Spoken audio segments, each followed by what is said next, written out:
Hello everyone, কেমন আছো সবাই? তো সকাল সকাল আমি ঘুম থেকে উঠে পড়েছি, আর তারপরে এখানে আলু ভাজা কেটে নিয়েছিলাম, আর তারপরে ঠাকুর ঘরে গিয়ে ঠাকুরের পুজোটাও করে নিয়েছিলাম।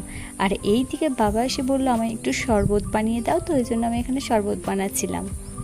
এই দিকে আমি উঠোনে এসে দেখছি কী কী গাছ লাগানো হয়েছে। তো ও যাওয়ার আগেই গাছগুলো লাগিয়ে গেছিলো, আর বেশ ভালোও হয়েছে। ও গাছ লাগাতে প্রচণ্ড পরিমাণে ভালোবাসে। তারপর ঘরের ভিতরে যে গাছগুলো ছিল সেইগুলোতে আমি একটু একটু জল দিয়ে নিচ্ছিলাম, যেহেতু এই গাছগুলোতে বেশি জল দেওয়া যাবে না। টুকটাক এই সমস্ত কাজগুলো করে নেওয়ার পর এইদিকে ভাত খাবো, তো এর জন্য ভাত খেতে বসে পড়েছি। অনেক দিন ধরেই শরীরের বা স্কিনের কোনো কিছুতেই যত্ন করা হয়নি, তো ওই জন্য আমি আজকে বসে পড়েছি স্কিনের যত্ন করতে।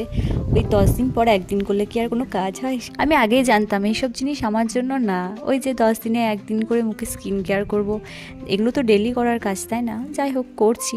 তো তারপরে এদিকে ভাত খেয়ে আমি দুপুরবেলা এখানে বসেছিলাম। এই দুপুরটা না একদমই টাইম কাটতে চাই না। তারপর আমি এদিকে নিজে ক্যামেরাটা অন করেই বলছি যে আমাকে কেমন একটু মোটা মোটা লাগছে না? মোটা লাগছে না তো? তো যাই হোক, আজকের মতো মিনি ব্লগটা এইটুকুই। তো thanks for watching, tata, bye bye.